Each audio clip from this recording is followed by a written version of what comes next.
My husband kept telling everyone I was too sick to leave the house. The truth came out the day a delivery driver asked me one simple question. If you had asked anyone in my town what kind of husband Liam was, they would have called him a saint. He cooked, he cleaned, he did all the grocery shopping. He drove me to every doctor's appointment. People constantly told me how lucky I was to have a man who took such good care of his very sick wife.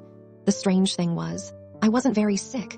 3 years earlier, I'd been diagnosed with an autoimmune condition. It wasn't pleasant, but it was manageable with medication. My doctor had even encouraged me to stay active and continue working if I felt up to it. Liam had other ideas. He kept saying, "You need to rest." Whenever I wanted to go out with friends, he'd tell me I looked exhausted. Whenever I mentioned returning to work, he'd remind me how fragile my health was. After hearing the same thing for years, I started believing him. Eventually, I stopped arguing. I stopped leaving the house unless he was with me. I stopped seeing friends because I was embarrassed that I always had to cancel at the last minute. My entire world slowly became our living room. Then one Thursday afternoon, someone knocked on the door. It was a grocery delivery driver. Liam was still at work, so I answered it myself. The driver smiled and handed me the bags. Then he looked confused. "I'm glad you're feeling better," I smiled politely. "I'm sorry," he scratched his head. "Your husband always tells us to leave the groceries at the door because you can't walk anymore." I just stared at him. "I can't walk." "That's what he said." He laughed awkwardly. I guess he was exaggerating.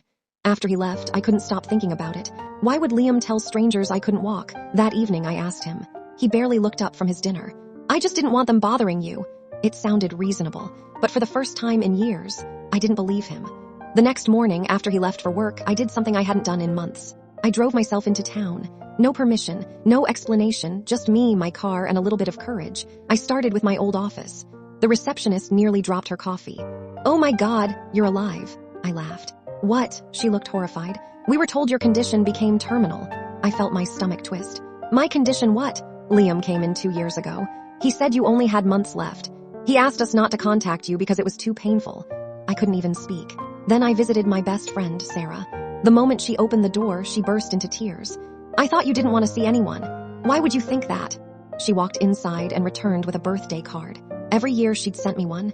Every year. It had been returned unopened, with the words, "Recipient unable to receive mail," written in Liam's handwriting. By the time I got home, I wasn't confused anymore. I was terrified. That night after Liam fell asleep, I opened his laptop. I wasn't looking for proof. I already knew something was wrong. I found an email folder labeled medical. Inside were dozens of messages. Most weren't from doctors.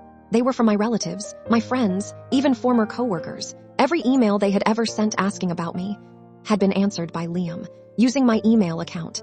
He'd written things like, "Emily is too weak to reply. She doesn't want visitors. Please respect her privacy." Then I found the real reason, an email from his financial advisor. "As long as your wife remains legally disabled, the monthly insurance payments will continue." I read it 3 times. He wasn't protecting me. He was being paid. The next morning, I didn't confront him. I went straight to my doctor. She was furious. "I've been telling your husband for years that you're stable. He always insisted you were getting worse." She immediately contacted the insurance company. The investigation lasted 4 months.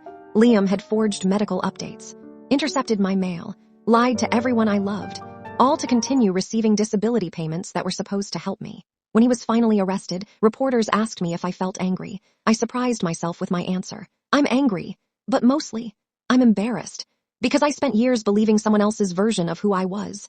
A year later, I returned to teaching. On my first day back, one of my students asked why I smiled so much. I laughed. Because for a long time, I forgot I was allowed to live my own life. Sometimes the most dangerous prison doesn't have bars. It has someone who convinces you that the outside world is too dangerous without them. And the hardest escape is realizing the door was never actually locked. If the person you trusted most slowly convinced you that you couldn't live without them, how long do you think it would take before you realize the truth?